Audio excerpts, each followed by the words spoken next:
She's in the lab cooking, getting ready to destroy this. Ooh, them Kobe's fire. Them Kobe's is fire, yo. I ain't seen those.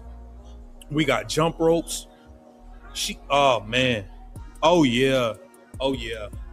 Oh yeah. Oh yeah, it's time. It's time. She about to let y'all have it. She about to tear y'all asses up this year. Mark my fucking words. Mark my words. She is. While most of the WNBA is making the podcast rounds discussing the next CBA, Caitlin Clark is doing something very different. She's in the gym, jump rope work, footwork drills, training sessions with professionals. She's not online debating revenue splits. She's not hopping on media appearances explaining why she should be paid more. She's focused on the one thing that ultimately decides everything in this league, her performance on the court, and that contrast alone says more about the current state of priorities than any interview or statement ever could. We got Caitlin Clark doing that, and we have A'ja Wilson and them doing things like this. They're not working on their games. They're busy doing things like this. Let's get into what A'ja Wilson had to say. I'm so tired of them, y'all. I ain't even gonna lie to y'all, man. I'm tired of them. For anyone who isn't up to speed, can you explain in basic terms what the players want to see accomplished? Yeah, I think the biggest thing that we're trying to see. Here you have A'ja Wilson appearing on yet another podcast, talking broadly about how big the last couple of years have been for the WNBA.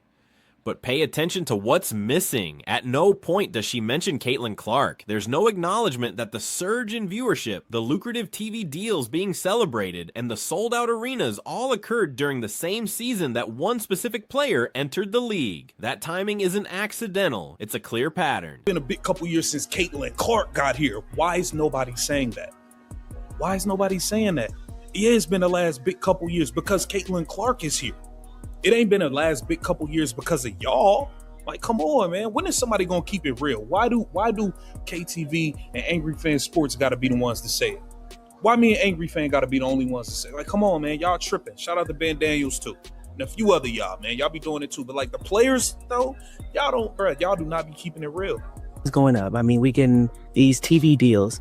And so when you're thinking about that, you're like, okay, well, let's talk revenue share. Let's talk about that and how it can implement into it. Listen closely to how this growth is being described. You hear phrases like the value is rising and media deals are improving. But when you actually look at the data, the picture becomes much clearer. Games featuring Caitlin Clark averaged over 3 million viewers. When she wasn't playing, viewership fell by more than half. That isn't a typical star effect. That's one individual accounting for the majority of the league's visibility. Yet somehow, in nearly every CBA interview and podcast appearance, that reality is conveniently left out of the conversation. Look around and you think about businesses, the biggest thing is the revenue share. Like if this is going up, the players and the product is going up and we're showing up every single day, our wallet should be doing the same.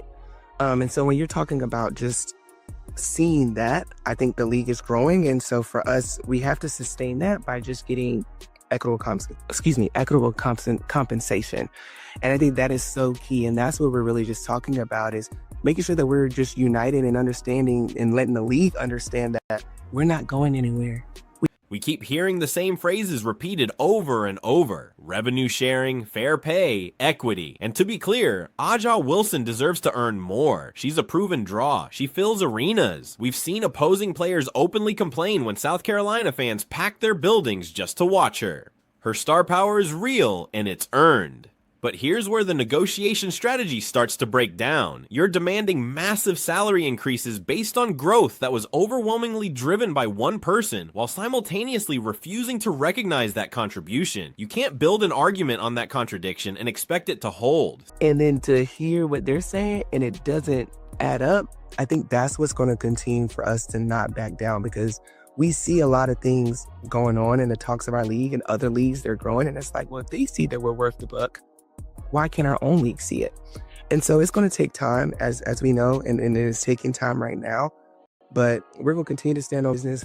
People love to say, our league is growing just like other leagues. But that's where the comparison falls apart. The WNBA isn't experiencing slow organic expansion over time. What's happening right now is abrupt and concentrated. One player caused a dramatic shift in attention, and everyone else is attempting to benefit from it without openly admitting where it came from. To date, the only player I've heard publicly credit Caitlin Clark for this surge is Sophie Cunningham. Everyone else talks as if this growth simply appeared out of thin air. What's the biggest misconception you often hear about this whole conversation? Oh, that we just want to get paid like the guys. I hate when people say that. And granted, I'm not a numbers girl. I'm not at all. I'm far from that. But I think the biggest thing is just meeting the fair agreement of what we are discussing. It's never what the NBA's.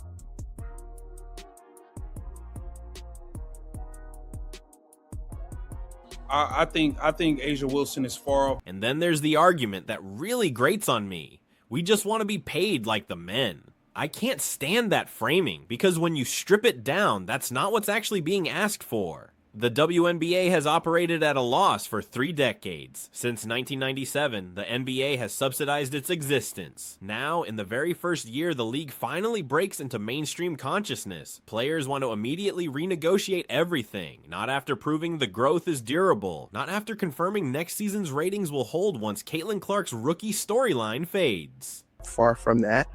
But I think the biggest thing is just meeting the fair agreement of what we are discussing. It's never what the NBA is doing. It's never, oh, we want to pay them what they got. No, we understand that that's not how the business works.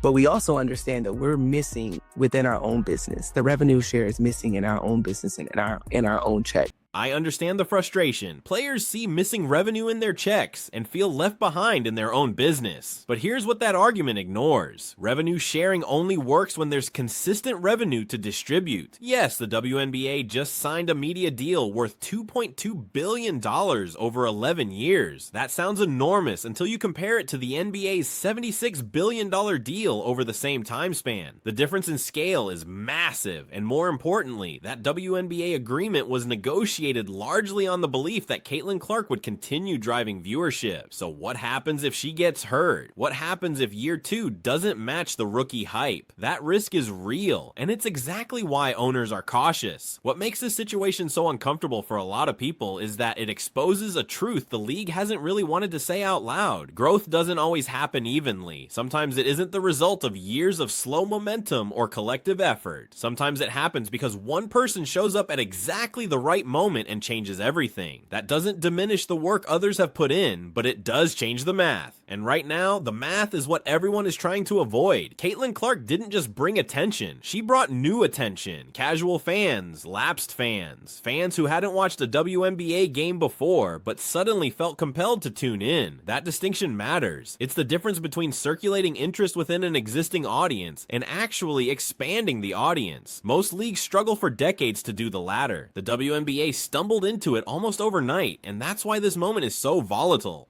Because when growth comes this fast, everyone wants to cash in immediately. Players want security, owners want sustainability, networks want consistency, and fans just want to watch basketball without feeling like they're being dragged into a labor dispute they didn't sign up for. Caitlin's presence complicates all of this because she satisfies the fan side of that equation almost single-handedly. When she's involved, people show up. When she's not, they don't. That reality puts enormous pressure on negotiations, whether anyone wants to admit it or not. This is also why the public reaction matters so much. Fans are not evaluating CBA language or revenue sharing formulas. They're reacting emotionally. They see one group arguing for more money and another group showing them why the product is worth watching. And when those two things don't align, public sympathy shifts fast. That's not fair, but it's real. Optics shape outcomes just as much as numbers do.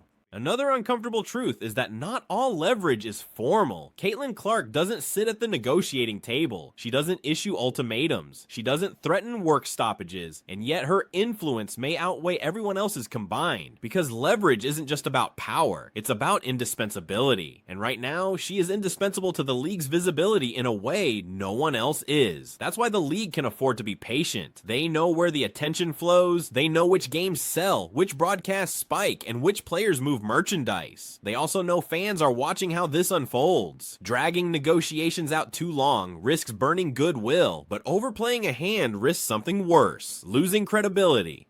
From the player's perspective, the fear is obvious. If they don't push now, they may never get another chance like this. Momentum windows close quickly, but momentum that isn't stabilized can just as easily collapse. One injury, one down season, one shift in media focus, and suddenly the argument for massive structural change becomes much harder to make. That's the gamble on both sides. Players are betting that the current attention represents a permanent step forward. Owners are betting that it's fragile and must be proven over time. Caitlin Clark, intentionally or not, has positioned herself in a way that validates the second argument without saying a word against the first. She's not rejecting better pay. She's not undermining her peers. She's simply demonstrating what stability looks like. And that's why this moment feels so pivotal. The league stands at a fork in the road. One direction prioritizes speed, lock in gains immediately, regardless of risk. The other prioritizes durability, make sure this growth can survive beyond one historic season. Neither choice is painless, but pretending the growth came from nowhere only makes the decision harder. In the end, this isn't just about a CBA. It's about whether the league can transition from a moment to a movement. Caitlin Clark opened the door. What happens next depends on whether everyone else is willing to walk through it honestly. I understand the frustration. Players see missing revenue in their checks and feel left behind in their own business. But here's what that argument ignores. Revenue sharing only works when there's consistent revenue to distribute. Yes, the WNBA just signed a media deal worth $2.2 billion over 11 years. That sounds enormous until you compare it to the NBA's $76 billion deal over the same time span. The difference in scale is massive, and more importantly, that WNBA agreement was negotiated largely on the belief that Caitlin Clark would continue driving viewership. So what happens if she gets hurt? What happens if year 2 doesn't match the rookie hype? That risk is real, and it's exactly why owners are cautious.